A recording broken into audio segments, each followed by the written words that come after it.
Hello, and welcome to Heart of Steamboat United Methodist Church's Fast Forward.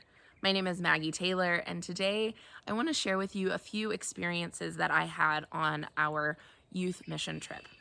For those of you who don't know, Heart of Steamboat has a tradition about 30 years long of taking youth on a mission trip. This mission trip has been within the United States, outside of the United States, within the state, outside of the state. It's been everywhere. And this year we had the privilege of going within the United States, but a little different. We went to Puerto Rico. I took 11 students and 4 chaperones on a week-long mission with Experience Mission to Puerto Rico. And we started our week on a rough note with some late pickups of rental cars that took 3 hours and a long drive. And when we finally got to where we were going, we all passed out. And we were lovingly woken up at 4:30 the next morning by the sound of a rooster. Now, I don't know how you like to wake up in the mornings. Maybe it's with a cup of coffee by your bedside. Maybe it's getting up and walking your dogs. Maybe it's spending time with your spouse. Maybe it's just laying there until you actually feel like getting up out of bed. But for most of us, waking up in the morning to a rooster, especially at 4:30 in the morning with a 2-hour time difference, is not ideal. And so that's how we started our week, but we also started our week with one other thing. We started our week with Colossians 3:23 through 24, which says, when you go and do work in a way that is grateful. Do work that is hard. Do work without complaining. Do work in a persistent way. Because as you do work, you do it on behalf of the Lord. Those two things, waking up with a rooster and Colossians 3, were kind of the key parts of our morning for that first Sunday before we went to church. Or at least they were for me. And they really set the tone for the rest of our week. Yes, every morning a rooster woke us up at least 4:30, if not 4:10. But also, we did try our best to do that work. But what does that mean for us, for here, for wherever you are right now? What does it mean to work your best because you work on behalf of the Lord? It's kind of tied into that thing that they'll know we're Christians by our love. I've heard it before, like, how would you act if you always wore the sign Christian on your chest? Or how would you act if everyone knew where you went to church? Would you act differently? But I'd like to think about that question in a little bit of a different means. I don't think it matters if people know where we go to church or if people know that we're a Christian. I don't think that's the part that matters. I think how they feel when they come into community with us, when they interact with us, is what actually matters. How they feel when they're in our presence, how they feel that we've impacted them, is actually what matters. It's not about us knowing that we're repping Heart of Steamboat or that we're repping the Christian faith in a good light. It's that people come into contact with us and they see God's presence in us. It's a time for us to be able to get out of the way, our own pride even to get out of the way, and for us to show God's love. And that's what I saw this week through these teenagers and adults, 11 teenagers, 4 adults that went on this trip. There was painting, there was concrete work, there was carpentry work, there was a multitude of feeding projects. And it was hard work, and it was sweaty, and there was no air conditioning. But it was also the work of relationships with each other. And those are the 2 things I want to talk about today. One is that throughout the week, I was able to see how these students took pride in their work, took pride in the way that they were putting their faith into action. And that's one of the things that we can do no matter where we are. We can put our faith into action through giving, through serving, through our presence, through our prayers, through our time, and through our gifts. Each and every one of us have things to give to this world. have things to give to our neighbor, have ways that we can enlighten and vibrant the world around us. Have pride in that. Have pride in knowing that you have the ability to shape someone's day and take that responsibility seriously.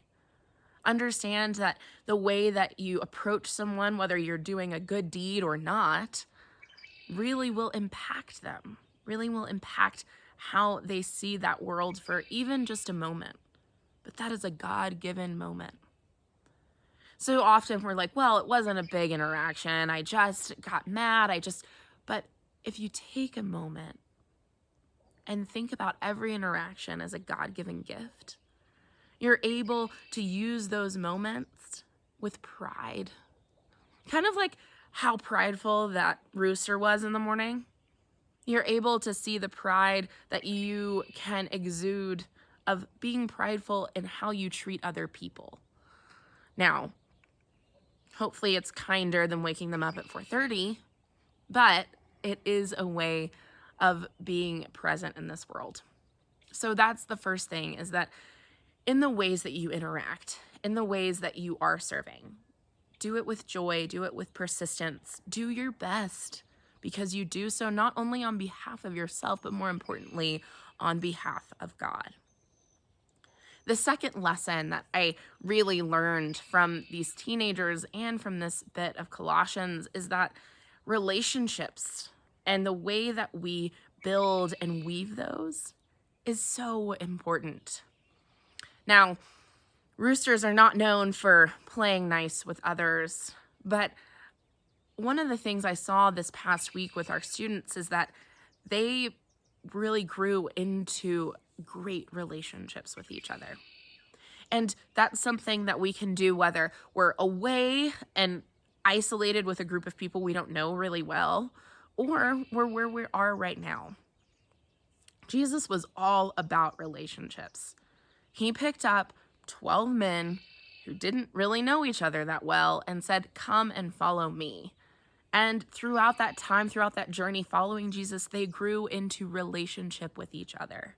They grew into knowing each other. They grew into not always liking each other, but sharing in an experience that was critical to the gospel, critical to spreading the good news.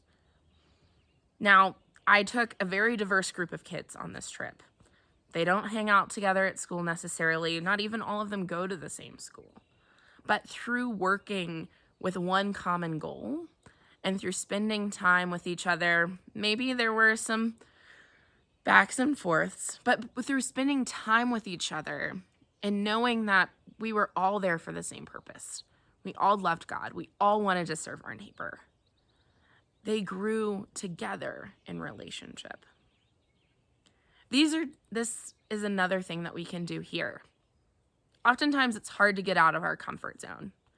We kind of want to be in our own space. We want to know what's around us. We want to feel comfortable around the people that we're around.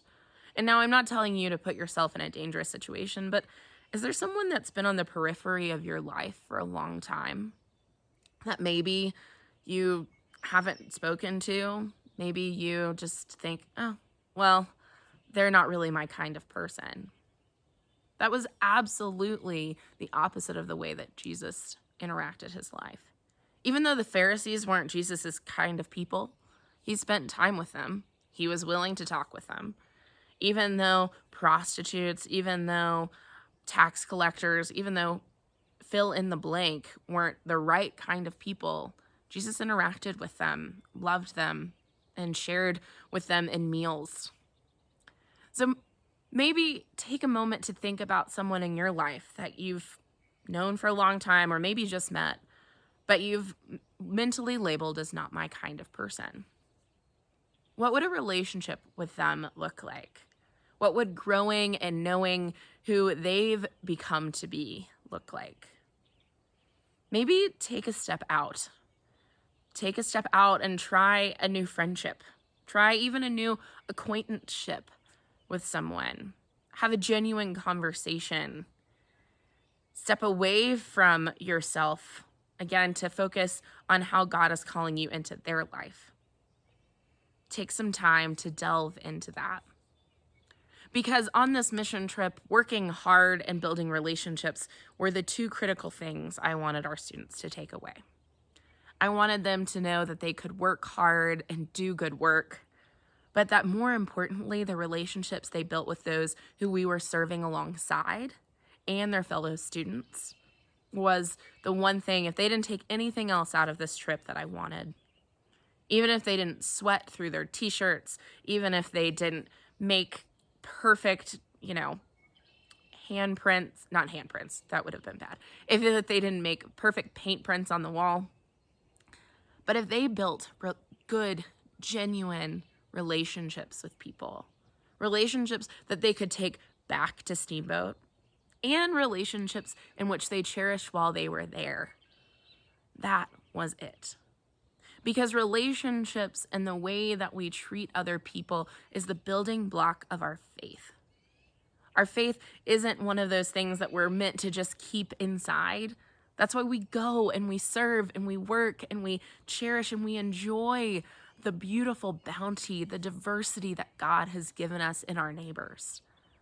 And so with our students being able to really embrace that, it was an amazing trip. And you don't have to leave home to do those things. You don't have to leave home to work hard and serve with grace and love. And you don't have to leave home to build new relationships. Yes, it's a whole lot harder at home because I'm comfortable and I haven't been put in a different situation. But maybe let your life be a little interrupted like those roosters in the morning. Let your life be turned a little sideways in an unexpected way by a relationship with someone you weren't thinking that you'd have. Everyone has gifts and treasures they've been given by God. And there may be some people you're missing out on seeing those with. Just my questions for the day. I really think that we had an amazing group of students, and if you're around to watch the live stream service, I would invite you to do that. They're going to share a little bit about their experiences and what was most impactful to them. But if you're not, I hope you have a wonderful day. I hope you're blessed, and I hope that you know that God is with you always. Work hard, build into relationship with others, and know that there's a beautiful, wonderful world right outside your window. Amen.